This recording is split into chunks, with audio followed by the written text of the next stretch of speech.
Well, look at that. A joke has just been delivered to cheer up our day. We'd better check it out. It's called Tricky Doorbell.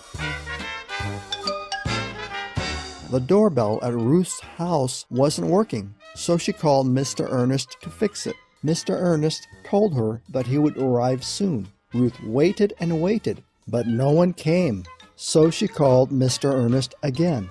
Sir, why haven't you arrived yet? I was just there. I rang the doorbell many times, but no one came to open the door.